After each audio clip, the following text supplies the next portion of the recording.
பிரியமானவர்களே, இயேசுவின் நாமத்தில் நான் உங்களை வாழ்த்துகிறேன். இந்த இடம் ரொம்ப அழகா இருக்குல்ல. இது மலேசியாவில் நெகிரி செம்பிலான் அப்படின்னு ஒரு ஸ்டேட் இருக்கிறது.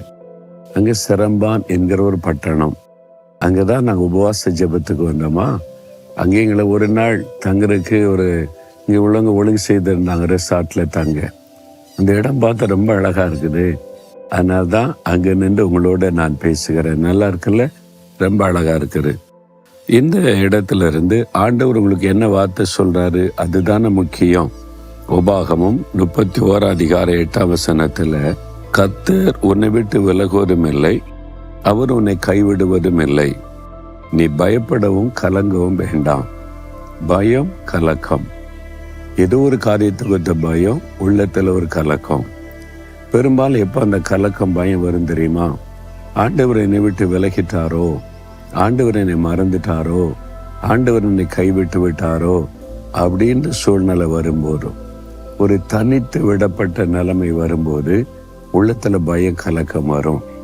உங்க வாழ்க்கையில கூட உங்க குடும்பத்தில் எல்லாரும் இருக்கிறாங்க, வேலை செய்யற இடத்துல ஃப்ரெண்ட்ஸ் எல்லாம் இருக்கிறாங்க. ஆனாலும் சில சமயம் எல்லாரும் உங்களை மறந்துட்ட மாதிரி, உங்களை விட்டு விலகிட்ட மாதிரி, நீங்க தனித்து விடப்பட்ட ஒரு உணர்வு. எல்லாத்துக்கும் மேல ஆண்டவர் என்னை கைவிட்டு விட்டாரோ என்பதுதான் பெரிய கலக்கத்தை உண்டாக்கும். ஆனால் ஆண்டவருடைய வசனம் என்ன சொல்லுது? அவர் உன்னை விட்டு விலகவும் மாட்டாரு, உன்னை கைவிடவும் மாட்டார். ஆகவே உன் இருதயம் கலங்க வேண்டாம், பயப்படவும் வேண்டாம். சில சமயம் இப்படி இருக்கும். நான் ஒரு கூட்டத்தில் பிரசங்கம் பண்ண போனால் ரொம்ப நேரம் காத்திருந்து ஜெபம் செய்வேன்.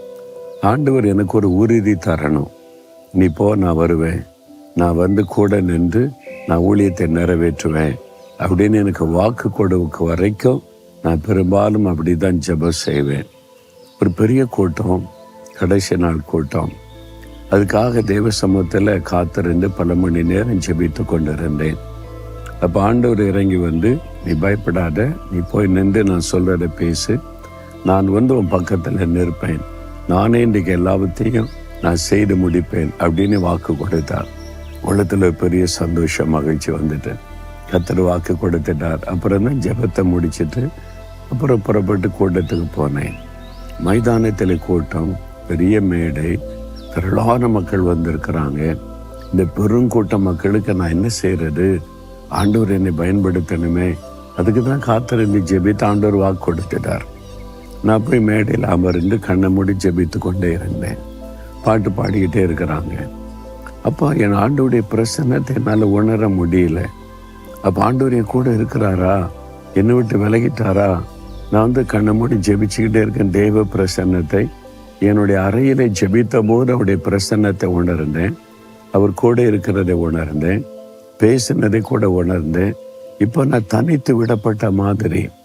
இடையில ஊழியக்காரங்களாம் இருக்காங்க, அங்கே நிறைய பேர் உட்கார்ந்துருக்கிறாங்க. ஆனால் எனக்கு தனித்து விடப்பட்ட ஒரு நிலைமை, ஒரு கலக்கம், பயம். ஐயோ, ஆண்டவர் இருந்தால் தானே ஊழியத்தை செய்ய முடியும், அவர் இல்லாட்ட நான் என்ன பேச முடியும், என்ன செய்ய முடியும்? உள்ளத்துல ஒரு கலக்கம் வருது. அப்போ பாட்டு பாடுறாங்க, கடைசி பாட்டு, இனிமேல் நான் செய்து கொடுக்கணும். கலக்கத்தில், ஆண்டவரே நீங்கள் என் கூட இல்லாமல் நான் எப்படி பேச முடியும்? உங்கள் பிரசன்னத்தினால உணர முடியல, என் பக்கத்தில் இருக்கீங்களா? அப்படி சந்தேகம் மாதிரி ஒரு சூழ்நிலை வரும். அந்த மாதிரி நான் கலங்கி ஜெபிக்கிறேன், அப்படி அமைதியாக காத்திருக்கிறேன். பயம், கலக்கம். அப்போ ஆண்டவர் பேசுகிறாரு, நீ ஏன் அப்படி நினைக்கிற? நீ ஸ்டேஜ் பக்கமாக பாரு, நான் உன் கூட தான் நிற்கிறேன். அப்போது நான் ஸ்டேஜ் அந்த மேடை நின்று பிரசங்கம் பண்ணல, அந்த இடத்த பார்க்குறேன். வலது பக்கமாக இயேசு நிற்கிறதை எனக்கு அவர் காண்பித்தார். நான் இங்கே தான் இருக்கிறேன், நான் உனக்கு வாக்கு கொடுத்தேன்ல, உங்க கூட தான் வந்து நிற்கிறேன், தைரியமாக பேசு. ஆண்டவர் பேசின உடனே தைரியம் வந்து விட்டார். அந்த கலக்கம், பயம் எல்லாம் போயிட்டு. பல சமயத்தில் நாம நினைத்து கொள்கிறோம் ஆண்டவர் நம்ம விட்டு போயிட்டாரு போல. எல்லா சமயமும் ஒரே மாதிரி இருக்காரு. சில சமயம் ஸ்ட்ராங்காக அவருடைய பிரசன்னத்தை உணர்வோம், நம்ம கூட இருக்கிறது தெரியும். சில சமயத்தில் அப்படி இருக்க மாட்டார், அமைதியாக நம்ம கூட தான் அவர் இருப்பார். ஆனால் நமக்கு அந்த ஃபீலிங் இருக்காரு. நம்ம விசுவாசிக்கணும், ஏன்னா அவர் விலக மாட்டாரு. ஒரு பயன்படுத்துகிற சமயத்தில் ஸ்ட்ராங்காக அவருடைய வல்லமை நம்ம மேலே இறங்கும். அது முடிஞ்ச பிறகு ஆண்டவர் போயிடுவாரா? போக மாட்டார், கூட தான் இருப்பார். சரீரம் பலவீனமாக இருக்கும், சோர்வு வந்த மாதிரிலாம் சில சமயம் ஃபீலிங் வரும். அவர் கைவிட்டுட்டாருன்னு தோணும். அப்படிலாம் அவர் கூட தான் இருப்பார். உங்கள் வாழ்க்கையில் கூட எதுக்கு சந்தேகப்படுறீங்க? அவர் சொல்கிறார், நான் உன் கூட தான் இருக்கிறேன். எப்படி உன்னை விட்டு விலக முடியும்? நான் கூட இருக்கிறேன்ல, கலங்காத.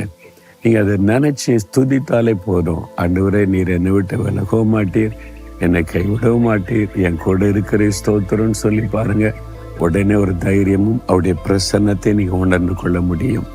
ஆண்டவரே, நீர் வாக்கு கொடுத்த தேவன், என்னை விட்டு விலக மாட்டீர், என்னை கைவிட மாட்டீர், நான் இனி கலங்க மாட்டேன், நான் பயப்பட மாட்டேன், சூழ்நிலைகளை கண்டு சோர்ந்து போக மாட்டேன். என்னோடு கூட இருக்கிற இயேசுவுக்கு ஸ்தோத்திரம், ஸ்தோத்திரம்.